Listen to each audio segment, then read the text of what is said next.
Depuis des années, Boris Cyrulnik étudie le cours des enfants se fracasser. En travaillant avec les enfants traumatisés, il m'expliquait comment ils se débattaient au quotidien et très souvent c'est eux qui employaient la métaphore du « on m'a jeté dans un torrent ». Et je me débat comme je peux.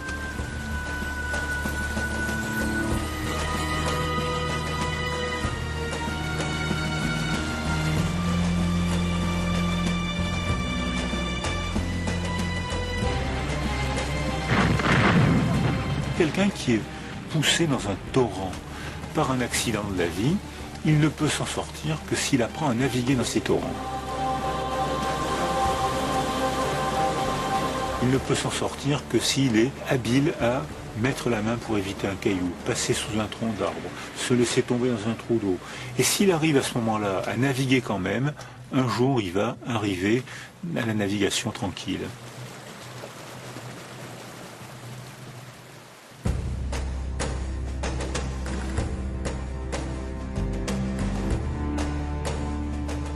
Qui mieux que lui pouvait comprendre ces enfants au destin disloqué?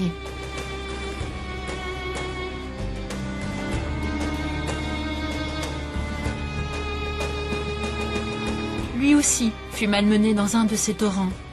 Aujourd'hui, la navigation est tranquille, mais son parcours fut chaotique. Rien en tout cas qui aurait pu laisser croire qu'un jour, il écrirait des livres. J'ai fait beaucoup de métiers. Quand j'étais à l'assistance, j'étais garçon de ferme. Donc je comptais les moutons, mais je ne savais pas compter. Ensuite, j'ai été vendeur sur les marchés forains. Ensuite, au moment du bac, j'ai été laveur de carreaux. J'ai été serveur. J'ai fait des décors de théâtre. Qu'est-ce que j'ai fait encore? J'ai été maître nageur, diplômé, mais sauveteur, diplômé. J'ai sûrement fait d'autres métiers. J'ai aussi été neurologue et psychiatre.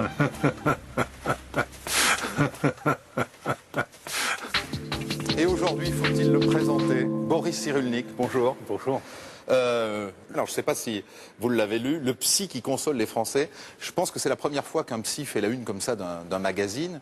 Ce monsieur a fait la une de l'Express la semaine dernière. Oh oui, quelle force. Bonjour Boris. Bonjour.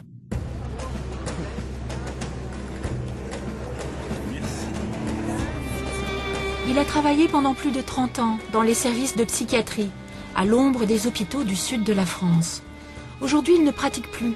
Il concourt parfois pour des prix littéraires. Il participe à des colloques et des groupes de recherche partout dans le monde. Ce sont ses livres qui l'ont amené dans la lumière. Des best-sellers pour la plupart. Des livres au fil desquels il a décliné un seul mot.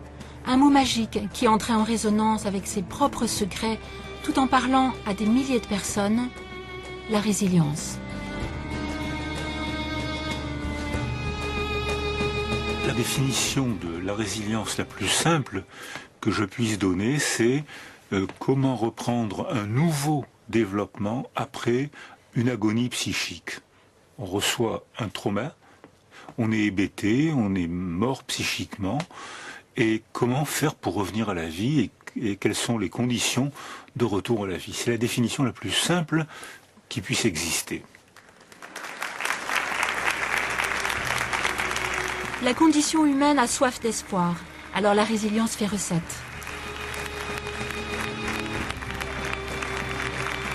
Aujourd'hui, Boris Cyrulnik vient en parler dans un colloque au Pérou, à Lima. Ici et dans toute l'Amérique du Sud, ses livres sont au programme des cours universitaires, il dirige des thèses, il initie des travaux de recherche. L'université de Lima lui attribue donc le titre de docteur honoris causa.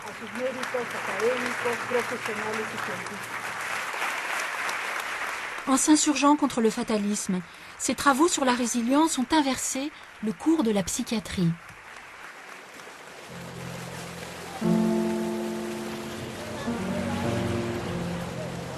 Les enfants des rues, de Lima et d'ailleurs, où les enfants malmenés par le destin existent toujours. Ce qui a changé grâce aux théories de la résilience, c'est le regard porté sur eux.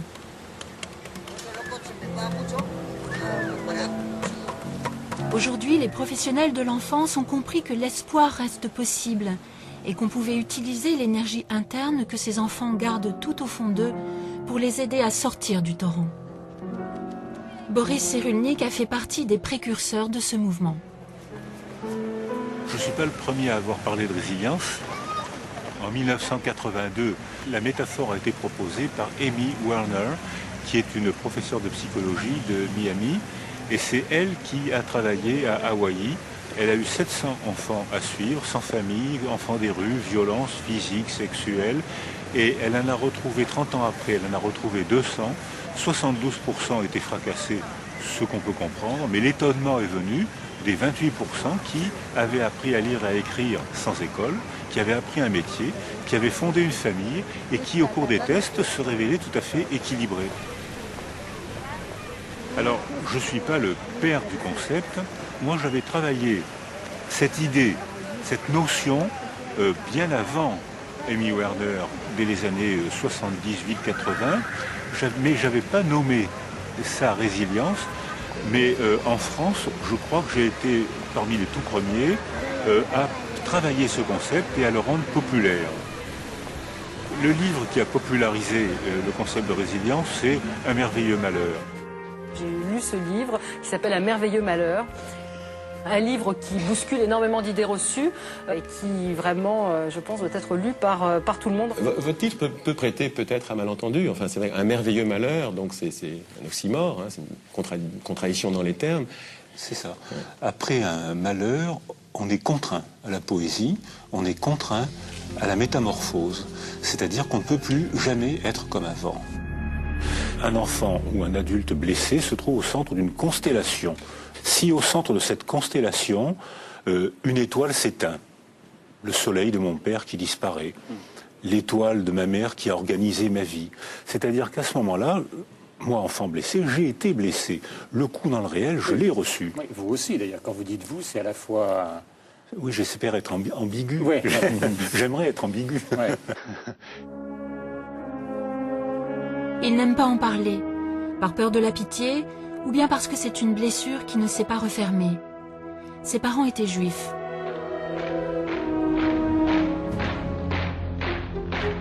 « 1940, les Allemands entrent dans Bordeaux, où le jeune couple russo-polonais a émigré. Aaron Cyrulnik, un ébéniste, s'engage dans la Légion étrangère. Blessé, il est soigné à l'hôpital Saint-André. Esther Nadia reste seule avec leur fils unique. Boris a 2 ans. Les arrestations de juifs vont crescendo. Pour protéger son fils, sa mère, inquiète, l'emmène un matin. Elle le place en pension. Le lendemain même, elle est arrêtée. Le 18 juillet 1942, elle est déportée vers Auschwitz. En 1943, Aaron Cyrulnik, toujours hospitalisé, est déporté à son tour. Le petit Boris a alors 6 ans. Dans quelques décennies, psychiatre, il s'insurgera contre la fatalité au nom de tous les enfants du monde et qui sait, au nom aussi peut-être de l'enfant qu'il fut.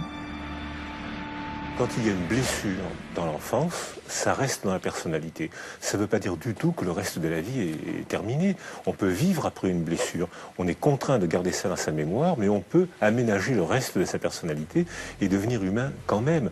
Donc les gens qui disent à 3 ans tout est joué, à 6 ans tout est foutu, nous mentent, c'est pas vrai. Alors la seule certitude pour devenir non résilient, c'est que personne ne s'occupe de l'enfant blessé. Alors ça, je peux vous assurer que ces enfants, je peux vous dire ce qu'ils vont devenir. On a vu à la télévision des reportages sur les petits Roumains, des pseudo-autismes. Un enfant dont on ne s'occupe pas donne ça.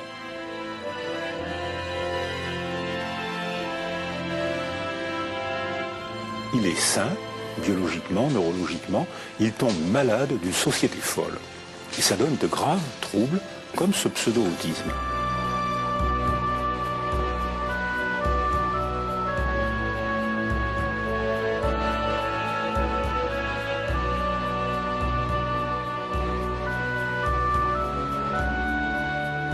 Au fond des regards qui interrogent, chercher une preuve, à tout prix, avec rage parfois.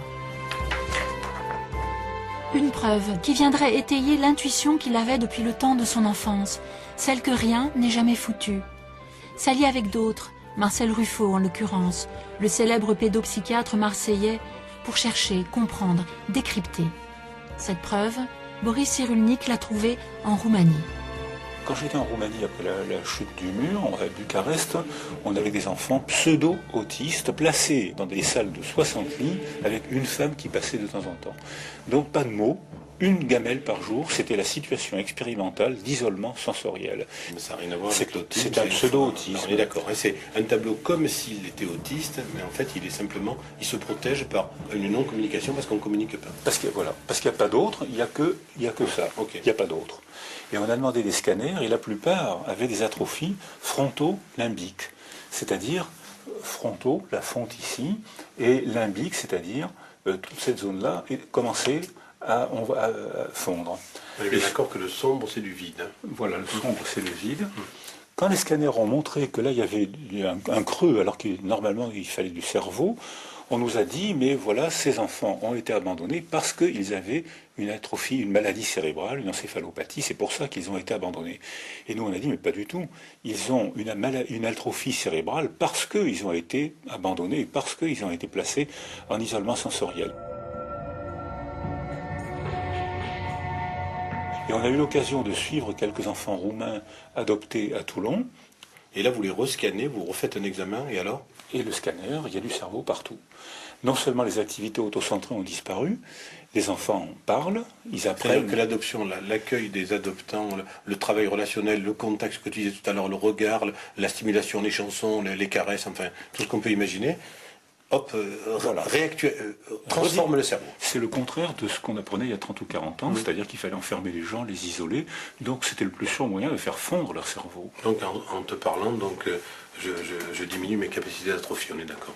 Oui, et puis tu améliores les miennes. Merci Marcel. Merci. En me parlant, tu m'étonnes, tu m'enchantes, et je vais avoir un cerveau comme ça, après t'avoir fait. On va mieux, c'est bien, c'est bien, c'est bien.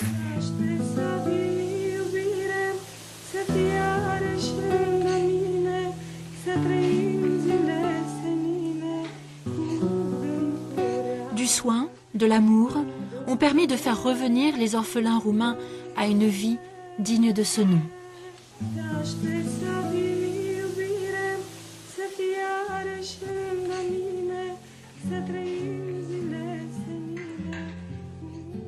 La preuve biologique de la résilience est là. Mais le psychiatre a voulu chercher davantage, aller plus loin. Pour ce matin, ce sera ce faubourg extrêmement pauvre de Lima.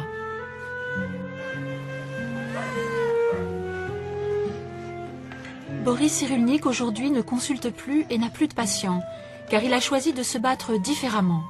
Il va sur le terrain.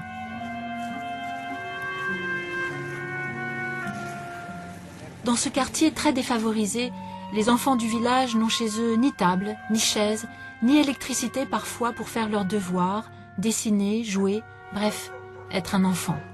Alors une association a créé une ludothèque.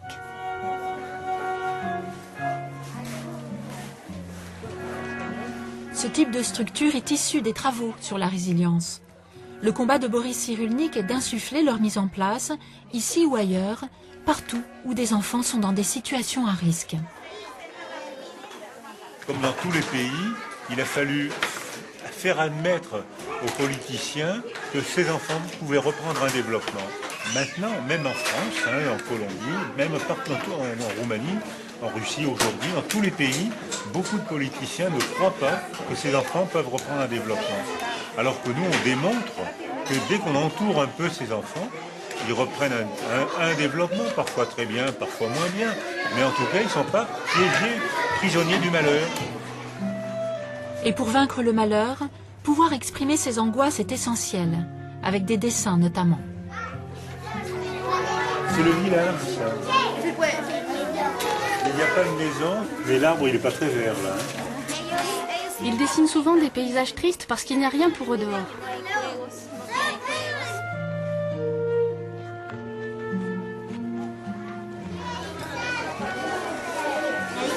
Et là, il rêverait d'une plage, de la plage. Dice que es la playa, Avec la mer con el mar, et le soleil. el sol. Et là, ah ben voilà la maison. C'est la maison de rêve et un arbre de rêve. Mais quand les rêves ne sont pas réalisables, comment parler de merveilleux malheurs? On ne peut pas encore parler de merveilleux malheurs. À ce stade, le malheur, il est malheureux.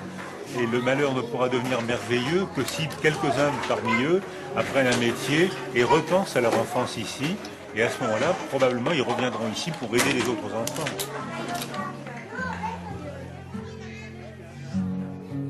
Cette ludothèque fortifie le temps de l'enfance et prépare l'avenir.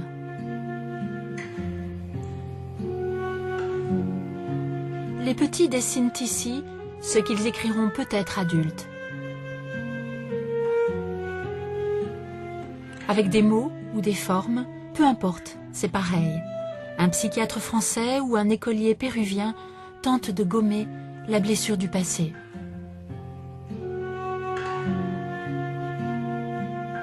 Moi, j'écris pas par hasard, et le désir d'écrire, c'était vraiment le désir de reprendre possession de ma blessure. J'ai été déchiré par un événement que je ne comprenais pas. Je redeviens maître de mon monde.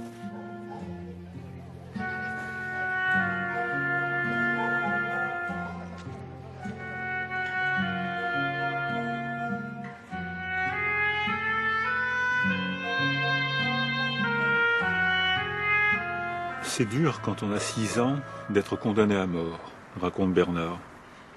Une nuit, j'ai donc été arrêté. C'est la lumière qui m'a réveillé. Lumière brutale, ça veut dire quelque chose. Il y avait dans ma chambre à peu près 6 hommes, je crois. Je n'avais pas peur tant j'étais étonné. La chambre était petite et les hommes civils m'ont surpris bien plus que les soldats. Ils portaient des lunettes noires en pleine nuit. Ils pointaient sur moi un revolver. Les soldats allemands, en retrait, avaient gardé leur fusil sur l'épaule, raconte Bernard. C'est qui Bernard? C'est quelqu'un qui me ressemble beaucoup. J'ai pas eu quand j'ai écrit ce livre, j'ai pas eu le courage de dire je. J'ai pas eu la force de dire je. Parce que quand j'étais enfant et que j'ai raconté cette histoire, les gens riaient. Donc j'ai cessé de la raconter, j'ai pensé que c'était une histoire anormale, ce qui est une histoire anormale.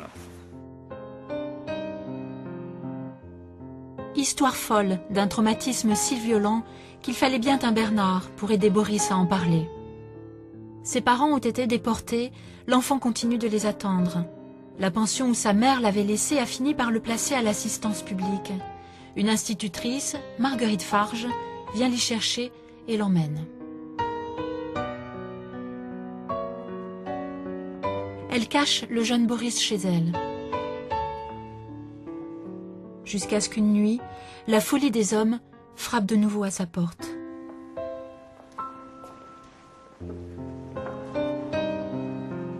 C'était il y a 65 ans. Alors cette nuit-là, j'habitais donc chez les Farges. Donc j'avais un lit, et autour du lit, j'étais frappé parce qu'il y avait des officiers, des policiers français en civil avec des lunettes noires, des chapeaux et des revolvers. Et je trouvais absurde de mettre des lunettes noires la nuit. Dans le couloir, il y avait des soldats allemands en armes qui étaient très gênés puisqu'ils regardaient au plafond, ils regardaient en l'air. Peut-être, j'espère, parce qu'ils avaient un peu honte d'arrêter un enfant de 6 ans et demi. L'enfant est embarqué.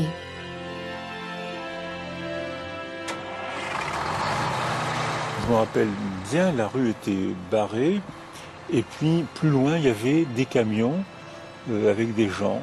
Et moi, on m'avait demandé de rentrer dans une traction avant. Et dans cette traction avant, j'étais très étonné parce qu'il y avait un homme qui pleurait.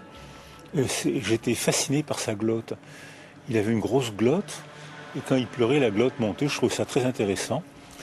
Donc, j'ai pas le souvenir d'angoisse, j'ai pas le souvenir de peur, j'ai le souvenir d'avoir pensé que les adultes étaient vraiment absurdes. Et tant d'armées, tant d'hommes, tant de camions pour arrêter un enfant, je trouvais ça absurde.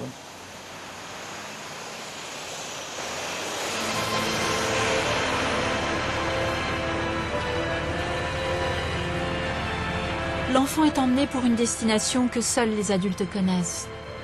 Qui aurait pu croire alors que sur ce chemin de nuit noire naissait une vocation?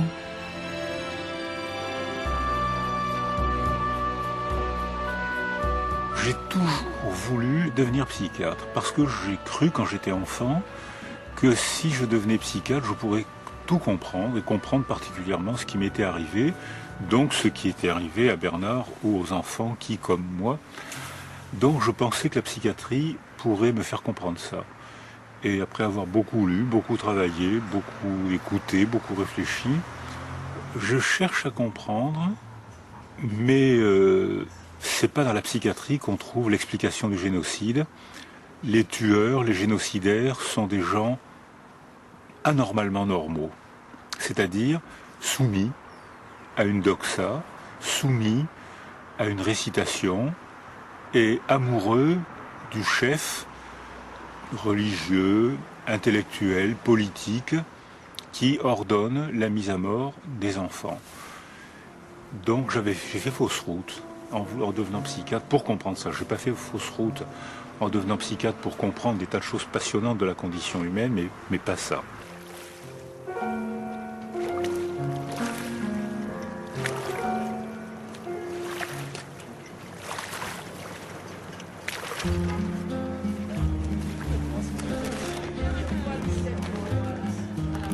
Le reste de l'info organique, c'est le bon impact. C'est parce qu'ils ont... C'est eux qui... Elles sont tout maigres. Aujourd'hui, où est passé Bernard? Que reste-t-il de l'enfant caché, traqué par la folie des hommes? Il n'est pas si loin, sans doute. Bernard ou Boris, dissimulés toujours quelque part, entre pudeur extrême et pirouette d'humour. Pas facile de cerner les enfants cachés sous le voile apparent des eaux tranquilles. Mais pour l'heure, qu'importe, balade en mer avec l'ami Ruffo.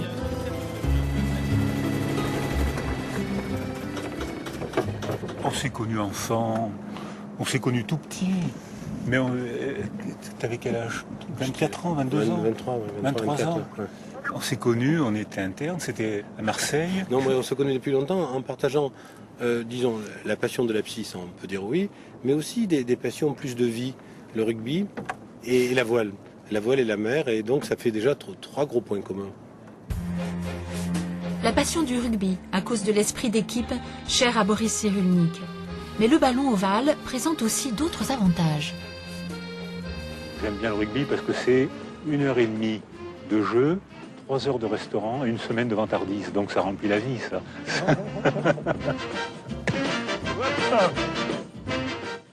Et oui, merci. Ce ballon ovale, c'est très important dans la vie de Boris Cyrulnik. Hein. C'est très important. Ouais. Importante aussi, la passion de la mer. Sur la mer, on est son propre capitaine. Et c'est sans doute cela le plus important. Je suis certainement le plus mauvais marin de Méditerranée et je crois que j'ai pas raté beaucoup d'âneries. Je les ai toutes faites. Même celles qu'on ne peut pas inventer, je les ai inventées. Il a même inventé l'hôpital sur l'eau. Dans les années 70, interner les fous semblait la seule alternative, mais lui part en mer avec des schizophrènes, se rebellant contre l'enfermement systématique des patients et la surmédication. On nous disait choisissez la pharmacie ou le divan. Et non, il faut les deux. Il faut l'interaction, toucher, palper, parler, et puis réfléchir aussi. Je trouve que il avait en soi déjà une originalité qui devait le pousser vers la psy. Je trouve qu'il était condamné. Je savais que ça se terminerait comme ça aussi. Psy à perpétuité.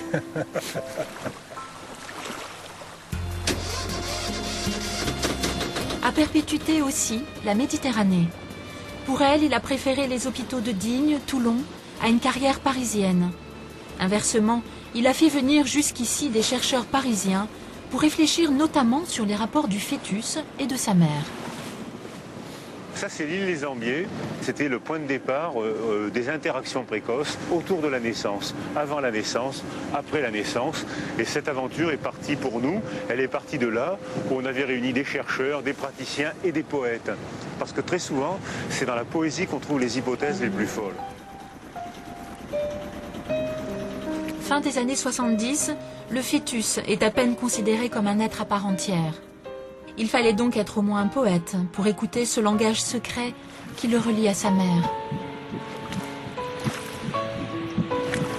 En 1983, Boris Cyrulnik et d'autres médecins toulonnais réunissent donc aux Ambiers des scientifiques qui pressentent eux aussi que les premières interactions mère-enfant sont bien plus riches qu'on l'imaginait jusqu'alors. On a fait quelque chose qui était vraiment très très intéressant aux Ambiers.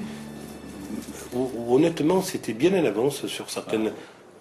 Tu te souviens peut-être que tu vas en parler, c'est toi qui l'avais organisé. Moi, j'avais travaillé sur, par exemple, le premier sein, le premier biberon en néonatologie avec un petit film qui, à l'époque, était le premier sourire d'un enfant prématuré. Enfin, des histoires bien banales maintenant, mais qui à l'époque était sans doute un petit peu innovante. Ah, totalement. Je me rappelle effectivement, les 3/4 de la salle avaient été enthousiasmés. Il y avait une ambiance très agréable parce que c'était vraiment nouveau. Et on avait été un peu agressé quand même par un ou deux psychanalystes. Donc ça a été le point de départ de ce qu'on appelle aujourd'hui les interactions précoces. Mais l'autre jour, j'ai rencontré un philosophe qui m'a dit « Mais vous enfoncez les portes ouvertes ». Alors je lui dis « les portes, c'est nous qui les avons ouvertes ».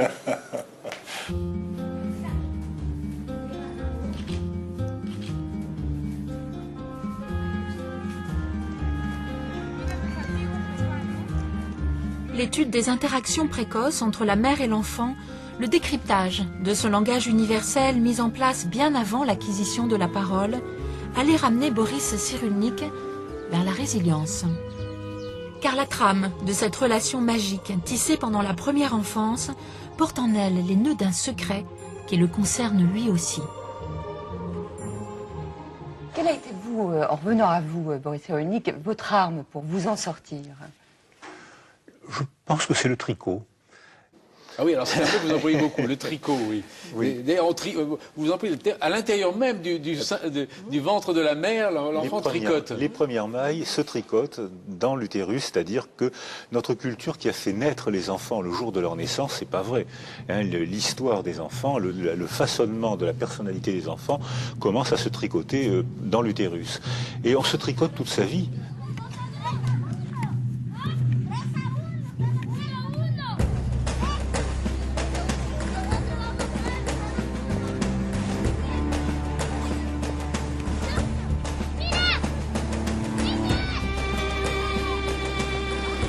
Pour surmonter les épreuves, il faut déjà pouvoir affronter le match.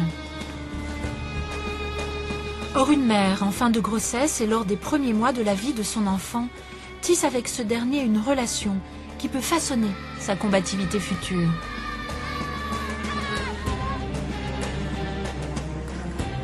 Angoissée ou sereine, heureuse ou malheureuse, la mère communique ses propres émotions à l'enfant. Des émotions qui vont colorer sa façon à lui d'être relié au monde, attachement sécure ou anxieux, selon le vécu de sa mère. Quand les premiers mois de la vie ont tricoté et imprégné dans l'esprit de l'enfant un attachement sécure, il a 10-12 mois, il ne parle pas, et pourtant il a déjà acquis une confiance en lui qui fait que lors des inévitables chagrins de l'existence, ou même parfois des inévitables malheurs de l'existence, il va souffrir, mais il va garder dans sa mémoire « je souffre, mais il est possible de s'en sortir ». Donc le premier nœud, le premier facteur de résilience est imprégné dans sa mémoire, et quand en cas de malheur, il se battra mieux qu'un autre.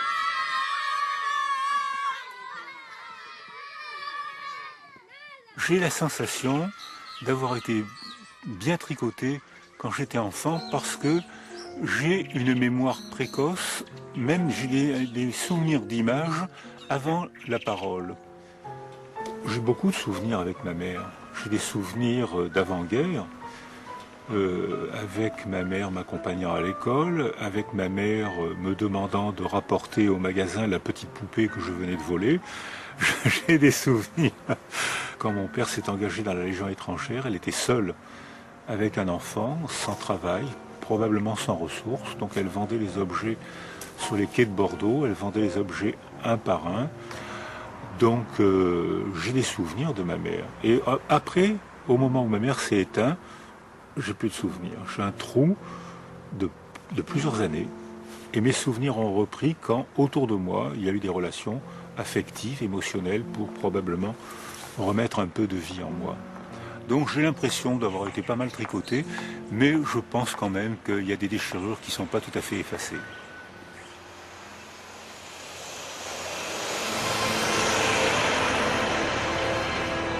Des déchirures, palpables dans certaines défaillances de sa mémoire, ou bien dans la difficulté qu'il eut à revenir avec nous sur les traces de son enfance. La synagogue de Bordeaux. C'est là qu'il fut emmené après avoir été arrêté en pleine nuit chez l'institutrice qui l'avait recueilli.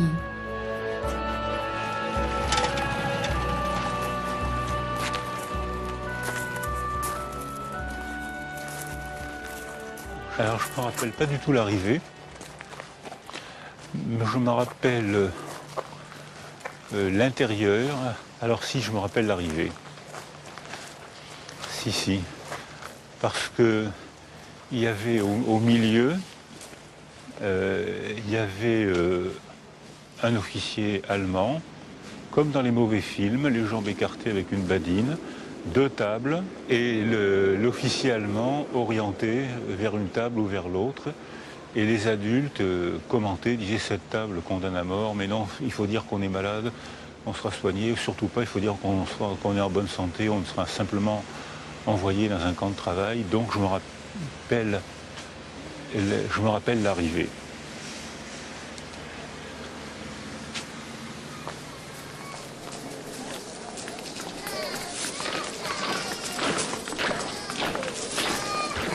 Là, il y avait des soldats en armes, il y avait un brouhaha, et puis beaucoup de gens, des centaines de gens entassés, couchés par terre, et de temps en temps la porte s'ouvrait, et des dizaines d'autres gens arrivaient, la porte se refermait, elle s'ouvrait, des dizaines d'autres gens arrivaient.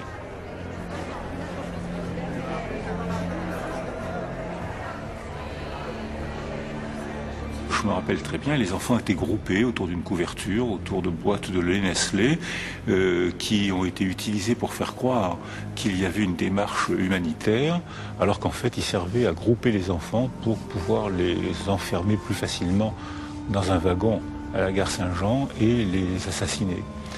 Donc, alors je ne sais pas si j'avais compris ça, mais en tout cas, je sais que je ne voulais pas appartenir à ce petit groupe. Et je m'étais réfugié sur un fauteuil où je m'étais installé à l'opposé. Et parce qu'il n'est pas regroupé avec les autres enfants, ni accompagné d'un adulte, il passe inaperçu dans la foule. Il écoute, il observe, se renseigne, repère les toilettes. Et il pressent qu'il faut s'enfuir. Dans mon souvenir, il y avait des box avec des portes étroites, et derrière la porte, il y avait des aides en planche qui consolident la porte. Donc j'ai grimpé le long du Z et je me suis coincé sous le plafond en appuyant les pieds sur une paroi et le dos sur le mur, parce que les box étaient étroits. Et quand les soldats ou la Gestapo venaient, ils ouvraient la porte et aucun n'a pensé à lever la tête et j'étais coincé en l'air. Si bien que j'ai attendu qu'il n'y ait plus de bruit et quand c'est redevenu silencieux, je me suis laissé tomber et je suis sorti tranquillement.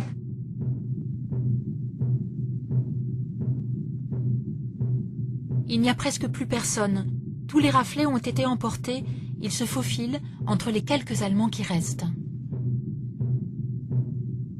Et puis, je suis arrivé devant cette porte ouverte, et jusqu'à là, mes souvenirs sont précis, au détail près, à l'image près, au son près. Je me rappelle le ray de lumière qui rentrait dans la synagogue. Et le long du trottoir, il y avait une ambulance. Une infirmière lui fait signe, il court et plonge dans l'ambulance. D'autres hommes et femmes de bonne volonté se relaieront ensuite pour le cacher. Puis ce sera l'assistance publique où, sous un nom d'emprunt, Jean Laborde, il sera garçon de ferme.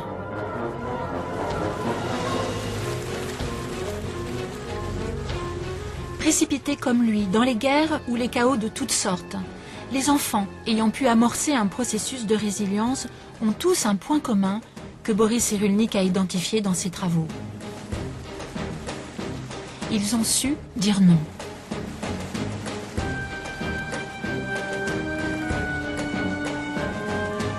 Consolidés par un attachement sécure avec leur mère, ils ont eu suffisamment confiance en eux pour dénoncer une violence, fuir une synagogue, s'opposer à ce qui pouvait les détruire.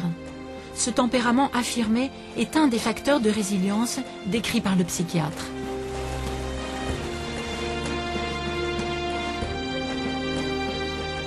« 1944. De Gaulle à Bordeaux, c'est la libération.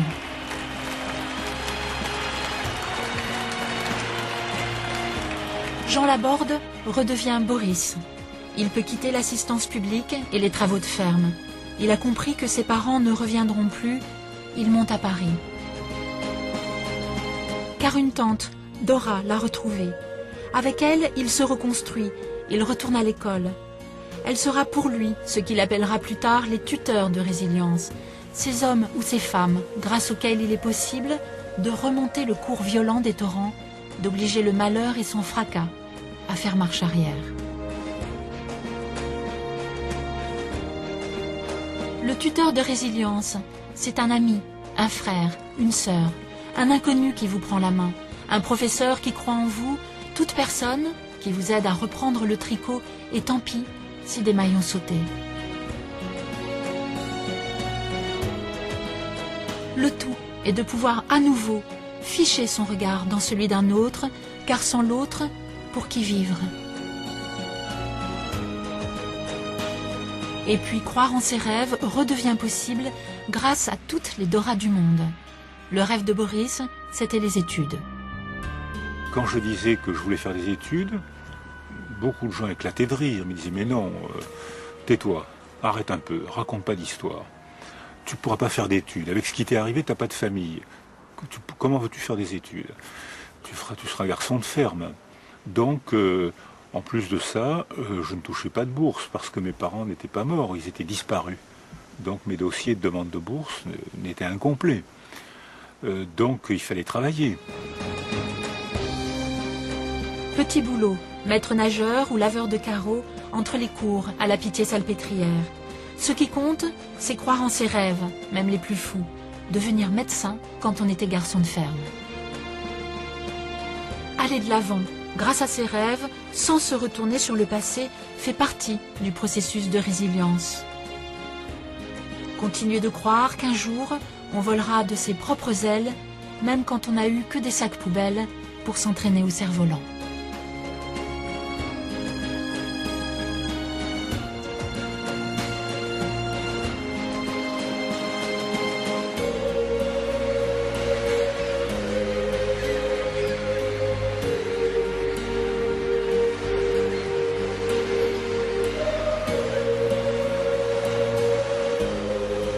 C'est ainsi que les bords de Méditerranée accueillirent, après ses études de médecine à Paris, l'homme qui parlait au goéland.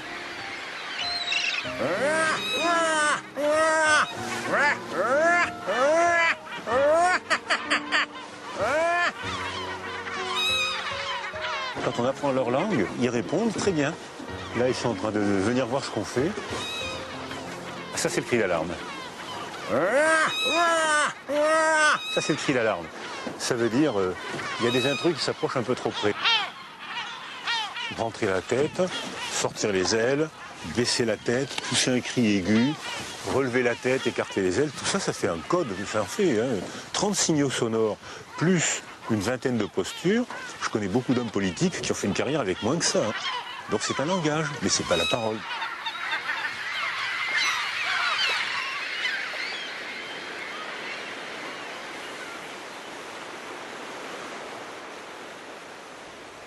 En apprenant à parler le goéland, Boris Cyrulnik a aiguisé une autre passion, celle de l'éthologie, l'observation du comportement animal. J'ai découvert l'éthologie animale bien avant d'avoir une formation scientifique. J'avais le pressentiment qu'il y avait un programme commun du monde vivant, quelque chose d'universel à partager entre les animaux et nous. Peut-être que cette émotion, ce désir de comprendre le monde animal vient de mon enfance où j'ai eu des années de grande solitude, même de désert affectif et de désert sensoriel.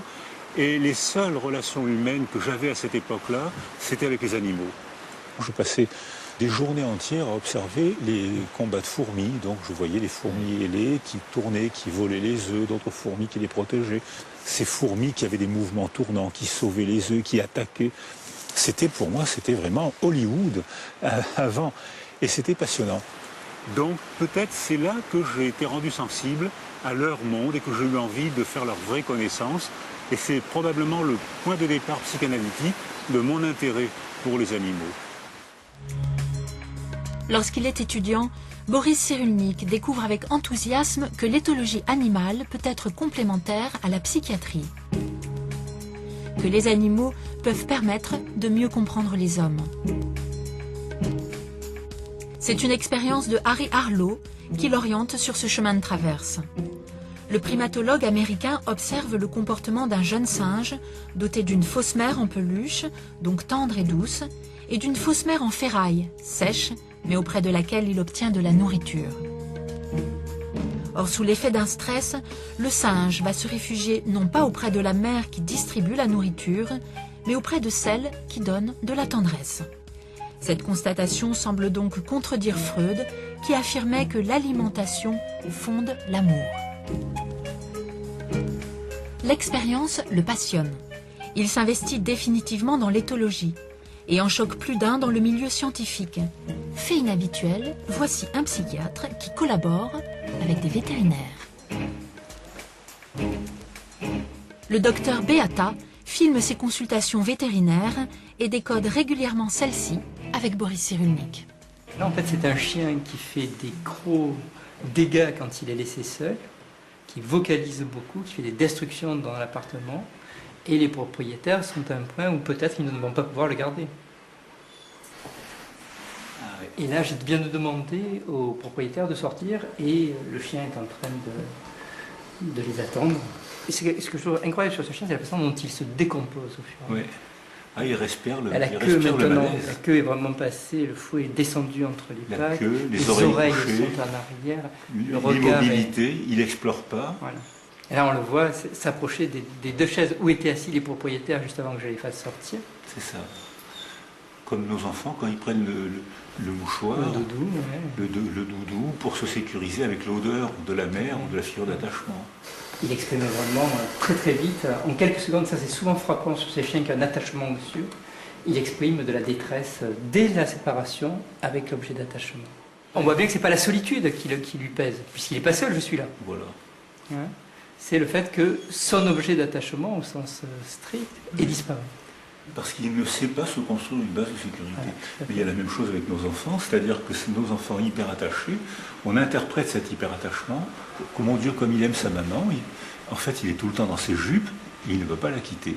Et quand un événement de la vie accidentel ou normal provoque la séparation, l'enfant ne sait pas résoudre cette séparation. L'éthologie animale permet donc de faire parfois certains parallèles et d'enrichir la pratique de la psychiatrie.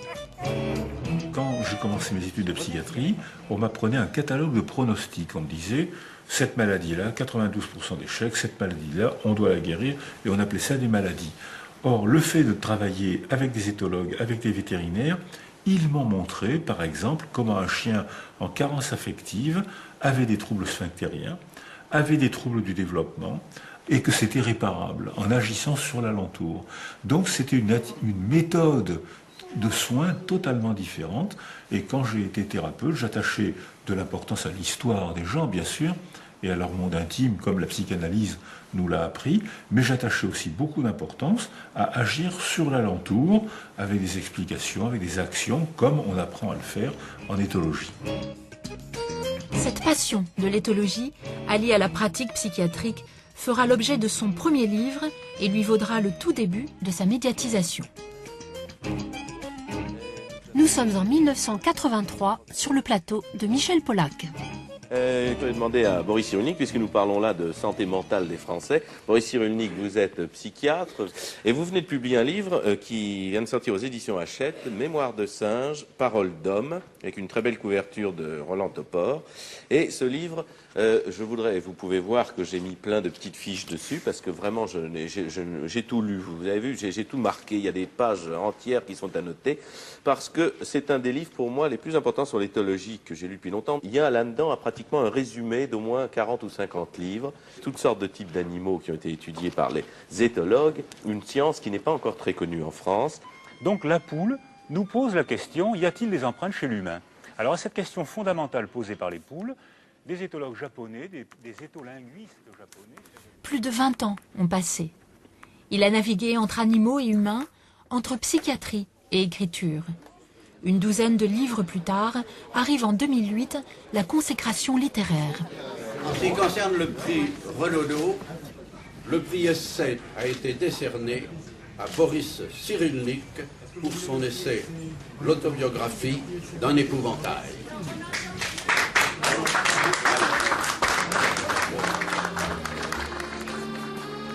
Il brouille les pistes, jamais vraiment là où on l'attend, comme par exemple à la commission Attali pour la libération de la croissance. Entre économistes, banquiers et industriels, le psychiatre viendra expliquer que les métiers de la petite enfance sont essentiels, car un enfant bien entouré sera un adulte apte à partir à la conquête sociale et donc à jouer son rôle dans une société compétitive. Très médiatisé depuis ses débuts, il continue d'être sur tous les plateaux, se prête poliment au jeu, accepte d'intervenir sur tous les sujets.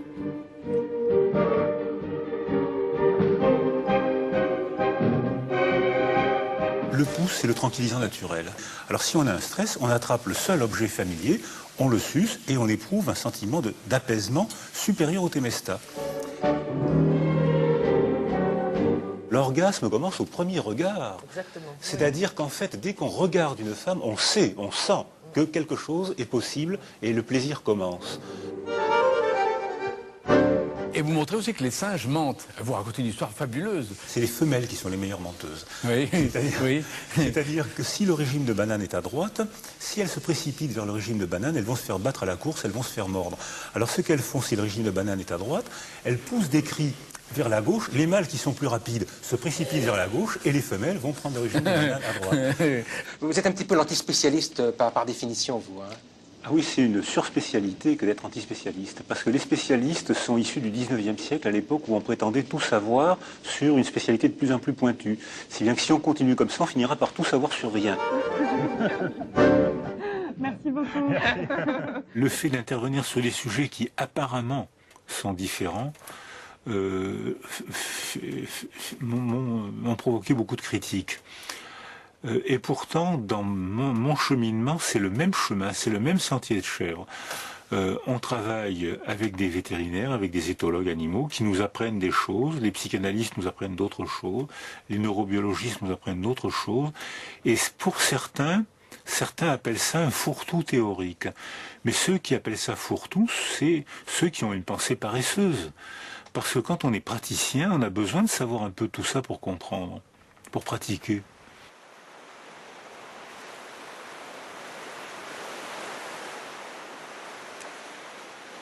Parce qu'il est amoureux de la multidisciplinarité, son parcours marginal agace parfois. Probablement, cette tendance marginale vient de mon histoire. C'est-à-dire que très tôt, quand j'ai réussi à m'évader de la synagogue, après l'évasion, je repensais que j'avais pu m'évader parce que je savais grimper. Et surtout, j'avais pu m'évader parce que je ne m'étais pas laissé entraîner sur l'autoroute. C'est parce que j'étais resté à côté de la couverture et des boîtes de lait Nestlé que j'avais pu ensuite m'évader. Si je m'étais soumis à la loi des adultes, je serais resté près de la couverture et des boîtes de lait Nestlé, et probablement je serais mort avec les autres enfants. Donc j'y ai repensé souvent après la guerre, et même au moment des choix de l'adolescence, et probablement j'avais inconsciemment, pas très consciemment, accepté l'idée qu'il fallait se méfier de la doxa, et qu'on pouvait se faire un petit chemin de chèvre tout à fait agréable et sympathique.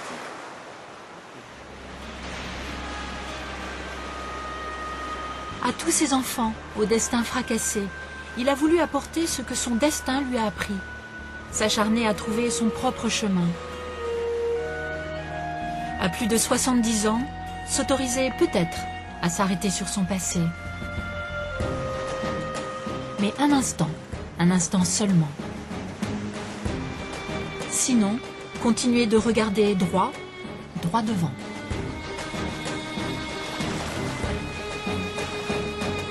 Et découvrir un jour, au fond des torrents, que le sel des larmes peut parfois se transformer en pépite de vie.